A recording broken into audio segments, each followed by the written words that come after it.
Bueno, continuemos con nuestros estudios y hemos estado viendo acerca de la idolatría y creo que el punto principal en cuanto a esto es aquello que el Señor Dios mandó a decir al pueblo de Israel a través del profeta Amós. En 5:25, me ofrecisteis sacrificios, ofrendas en el desierto en 40 años, oh casa de Israel. Antes bien llevabais el tabernáculo de vuestro Moloch y Kium, ídolos vuestros, la estrella de vuestro Dios que os hiciste. Es decir, si ellos tenían el tabernáculo ahí visible, la presencia de Dios ahí visible, cuando ellos ofrecían sus sacrificios, el Señor Dios dice que en esos 40 años que duraron en el desierto, ¿le ofrecieron a Él o no? Pero el Señor Dios, a través del versículo 26 de Amós 5, dice que cuando ellos iban a hacer estas cosas era a Moloch o a Kium. No era al Señor Dios Todopoderoso. Ahora, en la clase anterior habíamos visto, en el estudio anterior habíamos visto que cuando iban a presentar holocaustos u ofrendas a este Dios Moloch, tenían tres cosas, prioridades, ¿no? Era para la obtención, y esa es la palabra clave, para obtener prosperidad material, fertilidad y protección militar. Eso era por lo que todas estas personas iban hasta este ídolo Moloch para ofrecer sacrificios, porque lo que ellos querían es que les prospere materialmente, que les dé multiplicación, porque es fertilidad, y protección militar, que tienen que estar protegidos ellos. Entonces, el Señor Dios está diciendo que ahí en el desierto, ellos, aunque tenían el tabernáculo que el Señor les había dicho a Moisés que lo edifiquen, cuando ellas iban a presentar ofrendas conforme al libro de Levítico, porque ahí está todo lo que cuando uno cometía algún error o alguna cosa en contra de aquellas ordenanzas de Dios, ellos tenían que coger un animalito, llevar hacia ese lugar, hacia el tabernáculo, hacia el atrio, y el sacerdote Aarón, juntamente con sus hijos y juntamente con el pueblo levítico, tenía que hacer todos estos rituales, matar a este animalito para obtener de parte del Señor perdón, reconciliarse con Dios y tener paz con Dios. Y esas eran las cosas. Entonces, cuando uno cometía algo, iba para presentar su ofrenda o su sacrificio, encontraba perdón de parte de Dios, se reconciliaba con Dios y tenía paz con Dios. Pero sin embargo el Señor dice que no, que cuando ellos iban a hacer esto, que en el libro de Levítico estaba escrito, no lo ofrecían a Dios, no era el tabernáculo de Dios. Pero si uno se pone a mirar y a leer el Pentateuco, va a decir, pero solamente había eso, nunca el Pentateuco habla de que había un ídolo ahí, sino que había el tabernáculo del Señor. Pero en el profeta Amós, el Señor Dios dice que cuando ellos iban a hacer estos sacrificios para perdón, para reconciliación, para obtener paz con Dios, que ellos en sus corazones, cuando iban a hacer esto, en sus corazones lo hacían a su Dios Moloch, no lo hacían a Jehová, sino a su Dios Moloch. ¿Pero por qué? ¿Por qué? Porque no iban a ofrecer sacrificios para perdón, para reconciliación o para paz, sino que cuando ellos llevaban estos sacrificios, lo que tenían en sus corazones es que este Dios les prospere, les multiplique, les proteja. Entonces ellos en sus corazones iban a pedir prosperidad, multiplicación y protección, en lugar de perdón, en lugar de reconciliarse con Dios y en lugar de tener paz con Dios. Entonces el Señor a través del profeta Amós dice que en el desierto ellos cuando iban a presentar esto no lo hacían a Dios, sino que en sus corazones, en lo que ellos querían a través de ofrecer esto, estaban haciéndolo a Moloch para obtener beneficios, porque es, como les dije, es la palabra clave, para obtener beneficios para cada uno de ellos. Entonces, lo que el Señor está diciendo a través del profeta Amós no es lo que ellos están haciendo, presentando su ofrenda en el tabernáculo, le matan al corderito, ofrecen la sangre y todo lo demás, no, sino lo que el Señor Dios está diciendo, cuáles son las intenciones del corazón de estos israelitas en el desierto, porque sus intenciones eran muy diferentes a aquellas que el Señor Dios había puesto en el libro de Levítico. Ahora miren, ahora como habíamos dicho en la clase anterior vamos a ver las prácticas de cristianas y aquí vamos a sacar como tres prácticas que para mi forma de pensar son las que más sobresalen, ¿no? Y es en Mateo 6, el Señor Jesús nos va a decir de estas famosas 3 prácticas. Mateo 6:5 dice, cuando ustedes oren, no hagan como los hipócritas, a ellos les encanta que la gente los vea orar, por eso oran de pie en las sinagogas y en los lugares por donde pasa mucha gente. Pueden estar seguros de que no tendrán otra recompensa. Mateo 6:16 dice que cuando ustedes ayunen, no pongan cara triste como hacen los hipócritas, a ellos les gusta que la gente sepa que están ayunando, les aseguro que ese será el único premio que ellos recibirán. Y en el 6:2 dice, cuando pues des limosna, no haga tocar trompeta delante de ti, como hacen los hipócritas en las sinagogas y en las calles para ser alabados en los hombres. De cierto os digo que ya tienen su recompensa. Y en estas 3, que es la oración, el ayuno y las ofrendas, en estas 3, que si uno va y practica estas 3 para que le alaben las personas, el Señor Dios dice que en estas 3 es alabanza que las personas le dan a los que están practicando esto para exaltarse ante el resto, porque miren cómo yo estoy haciendo, miren cómo oro, miren cómo ayuno, miren cómo doy mi ofrenda.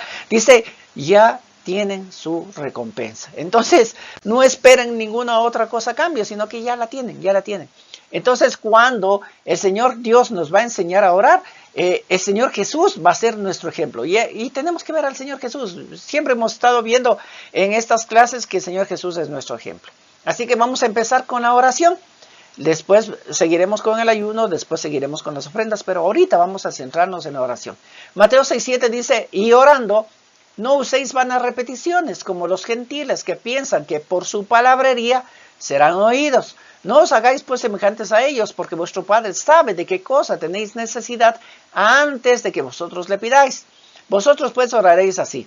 Padre nuestro que estás en los cielos, santificado sea tu nombre, venga tu reino, hágase tu voluntad, como en el cielo, así también en la tierra. El pan nuestro de cada día, dánoslo hoy, y perdona nuestras deudas, como también nosotros perdonamos a nuestros deudores. Y no nos metas en tentación, mas líbranos del mal, porque tuyo es el reino, y el poder, y la gloria, por todos los siglos. Amén. Y esa es la oración. Miren, los discípulos se acercan a él, le dicen, enséñanos a orar, y el Señor Jesús dice, así van a hacer. Pero antes de darnos este modelo de oración, Él le dice que no usen vanas repeticiones, porque por la palabrería que cada uno de nosotros utilizamos, pensamos que por esa palabrería y por estar repite y repite las cosas, el Señor Dios nos va a dar lo que pedimos.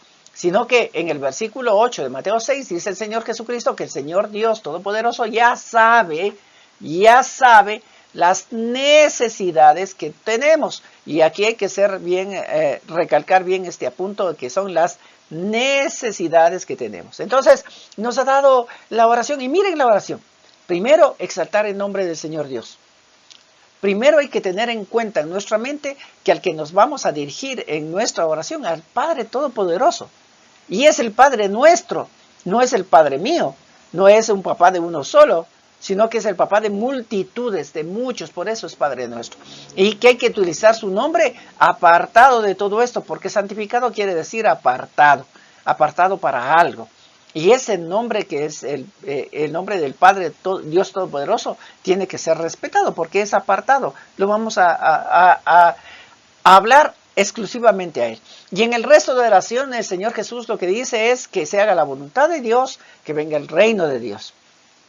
Y que en esa oración le pidamos al Padre que por favor nos provea el alimento o la necesidad para satisfacer la necesidad diaria. No de mañana, no de pasado mañana, no del mes que viene, sino diario, diario. Y en cuanto estemos en oración con el Padre Celestial, si estamos a mal con alguien, por favor póngase a cuentas con la persona que esté a mal, porque así como usted perdona a las personas, el Señor Dios también le perdona a cada uno de nosotros. Y después nos dice que como del Señor Dios es el reino, el poder y la gloria, entonces nos dice que por favor nos ayude para ser librado de las tentaciones. Ahora, no, esta traducción de la Reina Valera que dice aquí que no nos metas en tentación, no es que el Señor Dios nos va a meter en eso. Es el diablo el que está encargado de todo aquello. No se olviden que el diablo es el león rugiente que está buscando a quien devorar. Y él es el encargado de esto. Pero el Espíritu Santo de Dios viene con poder sobre cada una de las personas que forman parte del pueblo de Dios, de los hijos de Dios. Y entre las cosas que el Espíritu Santo da a las personas que forman parte de esa familia, es ese don de dominio propio. Entonces, cuando aquí en la oración le decimos al Señor Dios que no nos mete en tentación, le estamos diciendo que por favor, con el poder del dominio propio, yo pueda vencer las tentaciones que el diablo trae. Porque no se olviden que la clave principal es sométete a Dios, resiste al diablo y el diablo se va.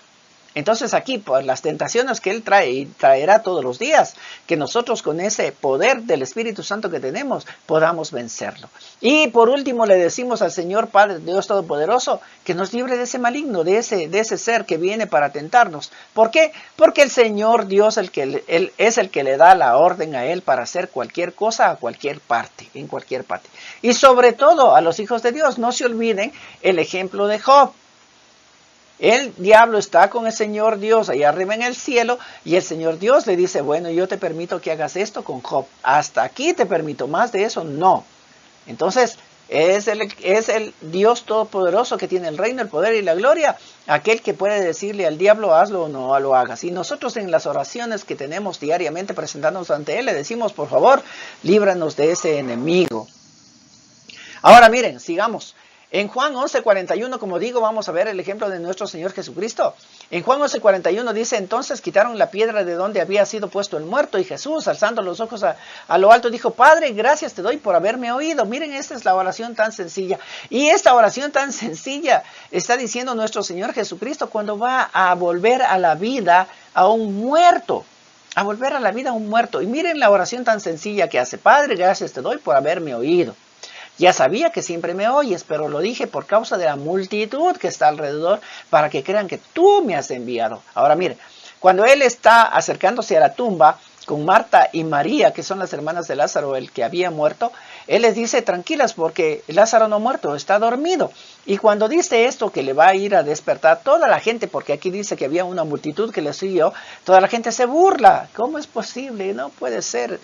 Se burlan del Señor Jesús. Entonces el Señor Jesús, cuando ve mucha gente y ve que están burlándose, él no empieza a reprender el espíritu de muerte, te reprendo en el nombre de mi Padre, espíritu de muerte. No hacen esas cosas. Simplemente va y le dice, alza sus manos al cielo y le dice, Padre, gracias te doy por haberme oído. Ya sabía que siempre me oyes, pero lo dije por causa de esta multitud que se está burlando, que está alrededor, para que crean que tú me has enviado. Esto que va a suceder, gracias Padre Dios, porque estamos en comunión contigo, y lo que va a suceder es para que te demos gloria a ti. Y cuando hace esta oración tan simple y tan sencilla, en el 43 dice, y habiendo dicho esto, que la maga voz, Lázaro, ven fuera. Y salió el muerto. Volvió a la vida y todo el mundo se quedó así como sorprendido. ¡Wow! Es una oración tan sencilla y había vuelto a la vida aquel. Ok, Mateo 26:36 dice, entonces llegó Jesús con ellos a un lugar que se llamaba Getsemaní y dijo a sus discípulos, sentaos aquí, entre tanto que yo voy allí y oro. Ahora miren, aquí está nuestro Señor Jesucristo, el gran ejemplo que nosotros tenemos. Se va a enfrentar ya a su misma muerte. Pero no solamente va a enfrentarse a la muerte en sí, sino se va a enfrentar a todo lo que le van a hacer. Él había estado comiendo con sus discípulos la cena de la Pascua y luego les dice a ellos, bueno, esta es la última cena que tengo con ustedes, es la última, vámonos porque va a suceder todo lo que va a suceder y voy a ser entregado a los gentiles, me van a matar, me van a poner una corona de espinas, o sea, todo eso que iba a suceder. Y como el Señor Jesucristo, 100% hombre aquí en la tierra, cuando está yendo al Getsemaní, entonces ya le vienen cositas, como a cada uno de nosotros, el temor reverente que cada uno de nosotros tiene a las cosas que van a pasar. Y aún inclusive sabiéndole, pero decimos, wow, necesito aquí como fortaleza para poder pasarlo. Y el Señor Jesucristo aquí necesita eso, fortaleza para poder pasarlo. Entonces va con sus discípulos al Getsemaní y miren las oraciones que hace nuestro Señor Jesucristo. No reprende a nadie, no le reprende al diablo, o sea, ninguna de esas cosas. Mire, 39, yendo un poco adelante, se postró sobre su rostro y llorando y diciendo, Padre mío, si es posible, pase de mí esta copa, pero no sea como yo quiero, sino como tú. No se olviden la oración que nos acabó de enseñar del Padre Nuestro, y que dice que haga su voluntad, así como en el cielo y en la tierra. Miren, aquí el Señor Jesús en la práctica hace eso, que nos ha enseñado en el Padre Nuestro. Padre mío, si es posible, pase de mí esta copa. Yo quisiera. Y yo no quisiera sufrir tanto, no quisiera que me pongan la corona de espinas, no quisiera que me latiguen con esos látigos que tienen estos romanos que hace que la carne se desprenda. No quisiera aquello, pero Él dice, pero no se haga como yo quiero, sino como tú, Señor. Tu voluntad, tu reino. En el 42 dice, otra vez fue y oró por segunda vez diciendo, Padre mío, si no puede pasar de mí esta copa sin que yo la beba, hágase tu voluntad. Mire, y otra vez vuelve a decirle, ¿no habrá otro plan? Pero si no hay otro plan, entonces lo que tú digas, Señor, así sea. Y en el 44 dice, y dejándolos se fueron de nuevo, y oró por tercera vez diciendo las mismas palabras. Y aquí vemos 3 veces, miren. El Señor nos había dicho no usen vanas repeticiones, no usen palabrerías y eso. Y aquí, cuando Él está en Getsemaní, dice que 3 veces fue y usó el mismo objetivo de la oración. Señor, si no hay otro plan, pues hágase tu voluntad. Después fue y dijo, Señor, en realidad tengo que tomar esta copa, pero sin embargo, si tengo que hacerlo, hágase tu voluntad. Y la tercera vez dice que oró lo mismo. Pero luego de la tercera vez continué lo mismo y continué lo mismo. Pues no, ya la tercera vez dijo, Señor, ya. Y fue donde sus discípulos le dijo, muchachos, listos, porque empezó el asunto. Porque estas son las horas de las tinieblas, como va a decir en la misma palabra de Dios. La hora de las tinieblas empezó. Y lo que a mí me viene a la mente también es aquella oración de Pablo cuando dice que el Señor Dios le puso un aguijón en la carne. Y Pablo mismo dice, por 3 ocasiones fui delante del Señor para que me quitara el aguijón. Y el Señor me dijo, bástate mi gracia porque mi poder se perfecciona en tu debilidad. Entonces, para yo no exaltarme por todo el poder que Dios está haciendo a través de mí, para no exaltarme, entonces le doy gracias a Dios por el aguijón que tengo, porque ese aguijón me ayuda a entender, no exaltarme, porque todo el poder es de Dios, no es mío, dice Pablo. ¿Y cuántas veces fue? 3 veces. Y en las 3 veces entonces ya recibió contestación de parte del Señor Jesús y dijo, bueno, hasta aquí el aguijón seguirá y sigamos adelante. Ahora miren, Lucas 23:34 dice, y Jesús decía, Padre, perdónalos porque no saben lo que hacen. Y repartieron entre sus vestidos echando suertes. Ahora, miren, el Señor Jesús en Getsemaní oró de esa manera. Ahora ya lo cogieron preso, lo latigaron, su carne está desprendida, le pusieron la corona de espinas y lo crucificaron. Y cuando está en la cruz, todas las personas que están pasando a su alrededor empiezan a burlarse de él. Pero ¿cómo? Si decías hijo de Dios, tú que decías tener poder, tú que levantaste de los muertos, se burlaban de él. ¿Cómo es posible que tú estés ahí? Pero sin embargo, en medio de esa burla, miren la oración que el Señor Jesús hace en medio de todas estas cosas. Él levanta la voz al cielo y le dice, Padre, perdónalos porque no saben lo que hacen. Así de simple y sencilla la oración.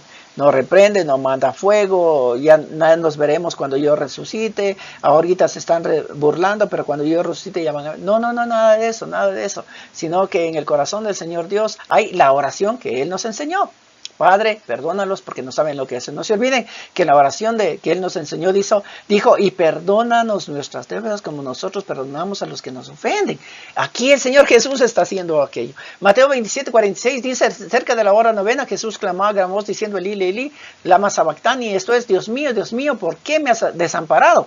Y ya se siente tan feo el asunto que ya el Señor Jesús solamente tiene que decirle, Dios mío, Padre, y yo me siento contigo, pero ahorita, en este momento que las tinieblas están en su apogeo, me siento desamparado. Pero si nosotros leemos los evangelios, el Señor Jesús mismo va a decir que cuando Él estuvo en esos momentos de angustia, cuando fue cogido preso, dice, todos me abandonaron, porque todos se habían ido y le dejaron solo. Y Él dice en el evangelio, si ustedes leen, dice, mas mi Padre estaba conmigo. Él sabía que su papá estaba con él en cada momento, pero sin embargo en ese momento, allí en tal aflicción que tenía, parecía como que el Padre no estaba con él, y por eso le dice, ¿por qué me has dejado así? ¿Por qué me abandonaste? Esa es la única oración, mire, la única oración, solamente pidiendo, y a mí me viene a la mente el ejemplo de Job, como les dije antes, el ejemplo igual de Job, y él está pasando un montón de cosas, Job, y él se está preguntando, ¿y ahora yo qué hice? ¿Por qué vienen sobre mí todas estas cosas? ¿Qué fue lo que pasó? ¿Hice algún pecado? ¿Qué? Respóndeme Dios. Y Dios tiene que ir delante de Job y decirle, Job, ok, listo para las cosas, a ver, amárrate bien los pantalones porque yo te voy a preguntar y tú me vas a responder. Y así es cuando el Señor Dios viene ahí. Pero igual, porque la Biblia dice que Job era un hombre justo. muy justo. Y solamente estaba pasando por momentos tan conflictivos que a uno llega a decirle a Dios, pero ¿por qué estoy pasando esto? Pero no le está reclamando, solamente le está preguntando o le está diciendo, pues yo me siento así, pero ¿por qué me siento así? Y no le reclama, Señor Dios, nada en absoluto, no hay ningún reclamo. En Lucas 23:46 dice entonces Jesús clamando a gran voz, dijo, Padre, en tus manos encomiendo mi espíritu, y habiendo dicho esto, expiró. Y es la última oración que el Señor Jesús hace cuando estaba aquí en esta tierra con vida, antes de morir. El Señor Dios sabe que Él, en su espíritu, lo va a encomendar en las manos de nuestro Padre Dios Todopoderoso. Y la única oración que hace es esa, Padre, en tus manos encomiendo mi espíritu, y se terminó. Eso es lo que el Señor Jesús nos enseña. Es lo que el Señor Jesús nos enseña. Ahora miren, cuando Él está aquí todavía y los discípulos le piden que les enseñe a orar, Él les va a decir algunos ejemplos, mire, algunos ejemplos. Y de lo que estaban practicando los fariseos aún en ese tiempo también. Lucas 18:9 dice, a unos que confiaban en sí mismos como justos y menospreciaban a los otros, dijo también esta parábola. 2 hombres subieron al templo a orar. Uno era fariseo y el otro publicano. El fariseo puesto en pie oraba consigo mismo. De esta manera, Dios te doy gracias porque no soy como los otros hombres, ladrones, injustos, adúlteros, ni aún como está el publicano. Miren que esta clase de oración es orar consigo mismo. ¿Y quién lo está haciendo? Un fariseo, un religioso. Un religioso está yendo supuestamente a orar en el templo, pero la oración que tiene él en el templo es solamente de exaltación. Yo no soy así, yo gracias porque te conocí, tú me tienes recontra que súper bien Dios, que genial, no soy como el resto de personas que veo a mi alrededor, o sea, horrible. En el versículo 12 dice, mire, y aquí vienen las 3 cosas, como les dije al principio, las 3 cosas que practicamos los cristianos y que son las que más sobresalen. En el versículo 12 dice, ayuno 2 veces a la semana, doy diezmo de todo lo que gano. O sea, él ora, él ayuna, y él da sus ofrendas y sus diezmos. Este es el fariseo, pero como dice aquí en el versículo 11, ora consigo mismo, él con él, en un espejo delante de él, solo con él. El 13 dice, mas el publicano, estando lejos, no quería ni alzar los ojos al cielo, sino que se golpeaba el pecho diciendo, Dios, sé propicio a mi pecador. Y el 14 es genial, porque el Señor Jesús dice, os digo que este descendió a su casa justificado, antes que el otro. Porque cualquiera que se enaltece será humillado y el que se humilla será enaltecido. Y miren que aquí el publicano no usa vanas palabrerías, vanas repeticiones, no está en el lero y no. Simplemente va con toda la humildad, ni siquiera alza los ojos al cielo, sino que se siente pecador, se siente que necesita ayuda y lo único que él alcanza a decir es, Dios, sé propicio a mí, pecador. Y esa es toda la oración. Y el Señor Jesucristo dice, este fue justificado. Y el otro que venía y decía, bueno, yo no soy como estos otros, yo ayuno, yo te doy los diezmos, yo oro y soy genial. El Señor Jesús dice, este que se exaltó no fue justificado en absoluto para nada, para nada. Lucas 18:1 dice, también les refirió Jesús una parábola sobre la necesidad de orar siempre y no desmayar. Diciendo, había en una ciudad un juez que ni temía a Dios ni respetaba a hombre. Había también en aquella ciudad una viuda, la cual venía a él diciendo, hazme justicia de mi adversario.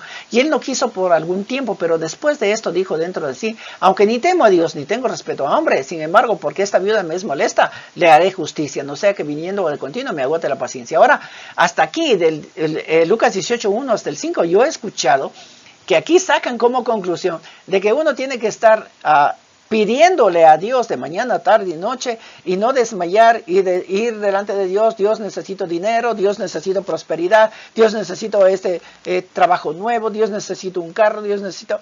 Y no tienes que desmayar y estar ahí, dale. Y entonces el Señor Dios va a decir, vaya, viene a cada rato y me está que pide lo mismo y que pide lo mismo, entonces le voy a dar. Eso es lo que yo he escuchado. Pero sin embargo, no hemos leído el 6, el 7 y el 8. Porque miren, el 6 dice, y dijo el Señor, oíd lo que dijo el juez injusto. Oigan lo que dice el juez. ¿Qué fue lo que dijo el juez injusto? Esta señora me es molesta porque viene a cada rato a decirle lo mismo, entonces le voy a hacer justicia. Es lo que dice el juez injusto. Y ahora el 7 dice, ¿y acaso Dios no hará justicia a sus escogidos que claman a él día y noche? ¿Se tardará en responderles? Es decir, ¿el Señor Dios Todopoderoso se actuará como este juez injusto? No, señores, no, ¿Por qué? Porque el Señor Dios sabe. No se olviden que antes del Padre nuestro, el Señor Jesús les había dicho a todos ellos que el Señor Dios conoce nuestras necesidades antes de que nosotros le vayamos a decir. Pero que tenemos que ir para Él y orar con Él, por supuesto que sí.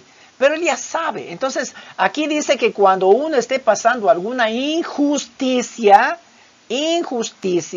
puede ir delante del Señor Dios y clamar a Él y decirle, Señor, ayúdame en esto que yo creo que es injusto. Entonces Jesús dice, ¿es que acaso el Señor Dios Todopoderoso se va a tardar en hacer justicia a ellos que claman a Él pidiendo justicia? No, señores, no se va a tardar, Él les va a dar. Al momento oportuno les dirá. En el 8 dice, os digo que pronto les hará justicia. Así de simple. Pronto les hará justicia. Porque vas con un corazón sincero delante del Señor Dios y le dices, Padre, estoy pasando por esto que yo pienso que es injusto. Señor, por favor, haz justicia en esto. Dice, para culminar en el 8, pero cuando venga el Hijo del Hombre, ¿hallará fe en la tierra? Porque en esto, que son las oraciones que vienen uno delante del Señor Dios, es nuestra declaración de fe, porque estamos confiando en Él. Pero en el tiempo postrero, ¿habrá todavía esto? ¿Existirá esta clase de oración de acercarse adelante del Señor Dios Todopoderoso para decir, haz tu voluntad, hágase tu voluntad y su reino? ¿O cambiará el asunto? Ahora miren, que también he escuchado en las prácticas religiosas que los líderes religiosos dicen que cuando uno ora en lenguas, ora mejor y hay más poder. Hay más poder en el orar en otras lenguas y el Señor Dios Todopoderoso nos escucha más. El diablo ni siquiera nos entiende, entonces tenemos más poder y esta cosa es como más autoridad. Ahora miren, el apóstol Pablo en 1 Corintios nos va a dar algo para pensar en esto. 14:13 dice, por lo cual el que habla en lengua extraña pide en oración poder interpretarla. Porque si yo oro en lengua desconocida, mi espíritu ora, pero mi entendimiento queda sin fruto. ¿Qué pues? Oraré en el espíritu, pero oraré también con el entendimiento. Porque si bendices solo con el espíritu, el que ocupa lugar de simple oyente, ¿cómo dirá el amén a tu oración de gracias? Pues no sabe lo que ha dicho. Porque tú, a la verdad, bien das gracias, pero el otro no es edificado.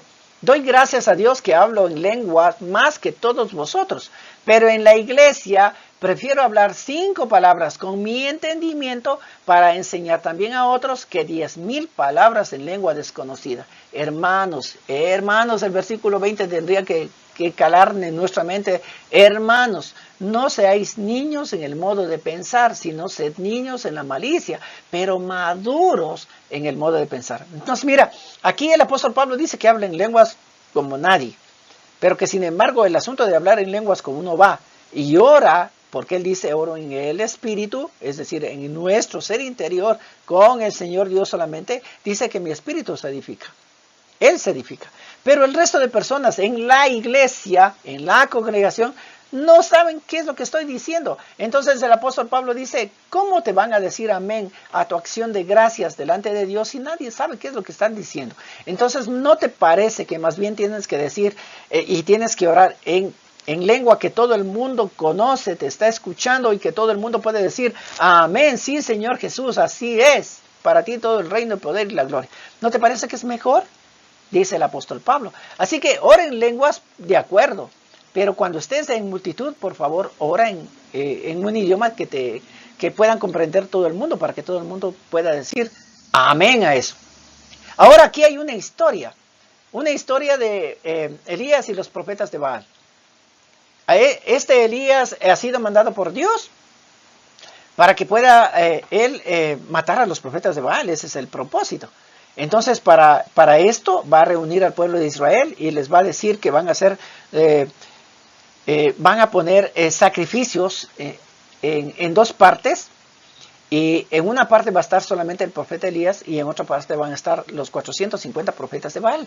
Les estoy dando un resumen de todo esto que ustedes pueden leerlo aquí, porque para no hacer mucho tiempo. Entonces dice que cuando los profetas de Baal empezaron a hacer todo esto, miren la oración que hacen los profetas de Baal.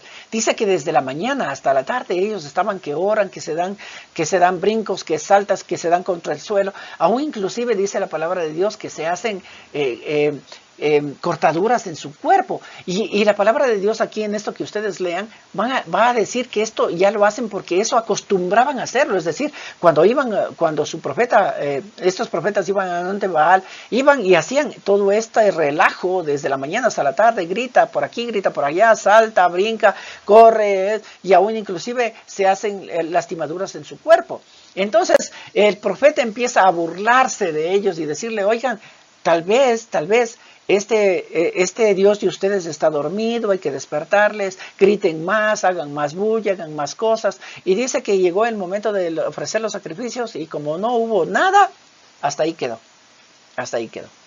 Entonces, desde el versículo 31 dice, y tomando Elías 12 piedras conforme el número de la tribu de los hijos de Jacob, el cual había sido dado palabra de Jehová diciendo, Israel será tu nombre, edificó con las piedras un altar en el nombre de Jehová. Después hizo una zanja alrededor del altar con que cupieron 2 medidas de grano, preparó luego la leña, cortó el buey en pedazos, lo puso sobre la leña y dijo, llenad 4 cántaros de agua, derramarla sobre el holocausto y sobre la leña, y dijo, hacerlo otra vez, y otra vez lo hicieron. Dijo, aún hacerlo la tercera vez, lo hicieron la tercera vez. De manera que el agua corría alrededor del altar y también se había llenado de agua la zanja.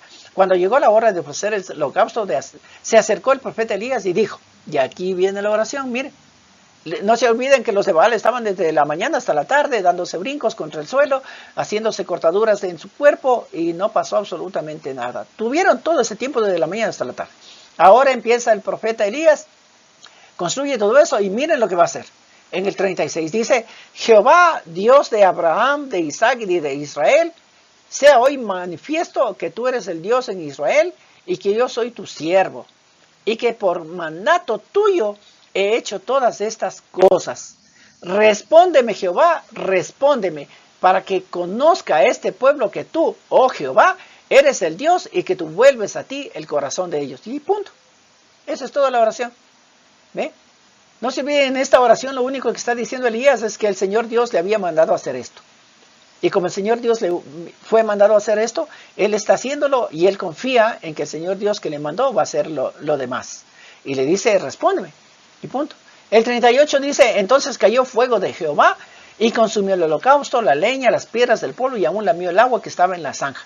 Viéndolo todo el pueblo se postraron y dijeron, Jehová es el Dios, Jehová es el Dios. ¿Se ve?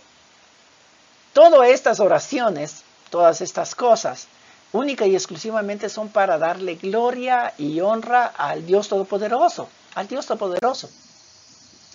Y el Señor Jesús nos va a enseñar todo aquello. Mire, Mateo 23:14 dice, ay de vosotros escribas y fariseos hipócritas, porque devoráis la casa de las viudas y como pretexto hacéis largas oraciones, por esto recibiréis mayor condenación. Cuidado, cuidado vayan a orar, cuidado se vayan a presentar delante de Dios solo como pretexto para cubrir algo. Como un pretexto nada más. No, la oración no es para eso. Mateo 7:6 dice, respondiendo él les dijo, hipócritas, bien profetizó de vosotros Isaías, como está escrito, este pueblo de labios me honra, mas su corazón está lejos de mí. No se olviden que cuando el pueblo de Israel estaba en el desierto y ofrecía los holocaustos, los sacrificios en el tabernáculo de Dios, el Señor Dios dice, no, su corazón está lejos de mí. Y su corazón está ofreciendo estas cosas a otro, a Moloch, no a mí. Entonces aquí en Mateo 7:6 el Señor Jesús dice que bien decía el profeta Isaías que es de labios, como pretexto. Pero el corazón está fuera de todo esto. Y Santiago 5:15 dice, y la oración de fe salvará al enfermo y el Señor lo levantará. Y si hubiera cometido pecado le será perdonado. Confesaos vuestras ofensas los unos a los otros y orad unos por otros para que seáis sanados. La oración eficaz del justo puede mucho. ¿Se ve? Es una oración eficaz, tal cual la oración que el Señor Jesús nos ha enseñado. No siendo hipócritas, no yendo con un corazón solamente para pedir cosas, no yendo que, y con esta fórmula voy a llegar más a Dios, si no tengo esta fórmula no voy a llegar a Dios. Oigan, simplemente hay que llegar como aquel publicano, con un corazón sincero delante de Dios. Decirle, Señor Dios, aquí están mis cargas como Jesús en el Getsemaní. Pero Señor Dios, estas cargas que tú permites que yo pase, si es tu voluntad, así sea. Y si hay otro plan, Señor, así sea. Mas no lo mío, sino lo tuyo. Y en todas las cosas que nosotros oremos, en público, en la iglesia, hagámoslo para que todo el mundo sepa que le estamos honrando y dando gloria a Dios. Y que todo el mundo, cuando nos entienda nuestra oración, diga todo el mundo, amén. Porque del Dios Todopoderoso es el poder, la gloria y la honra. Para eso sirve la oración, para poder tener delante del Señor comunión para poder saber lo que el Señor Dios está planificando. No se olviden que Jesús va al Getsemaní sabiendo de parte de Dios qué es lo que va a suceder. Elías va con los profetas de hoy sabiendo de parte de Dios lo que va a pasar. Y solamente en sus oraciones les va a decir, Señor, yo sé lo que tú decías, esto es lo que tú vas a hacer. El Señor Jesús dice, Lázaro ven fuera, porque con el Señor Dios ya había quedado en eso. Y Elías dice, manda fuego, porque contigo ya quedé en eso. Y todo el mundo que está alrededor, al escuchar aquello, lo único que tiene que hacer es honrar y glorificar el nombre del Señor Dios Todopoderoso. Para eso es la oración. Acerquémonos al Dios Todopoderoso. No nos acerquemos a Moloch. No nos acerquemos con las pedideras de cosas materiales. Acerquémonos para darle las gracias en todas las cosas que nos suceden. Porque Él sabe de qué tenemos necesidad y Él nos va a proveer para nuestra necesidad. Dios me los bendiga. Nos veremos para ver acerca del ayuno.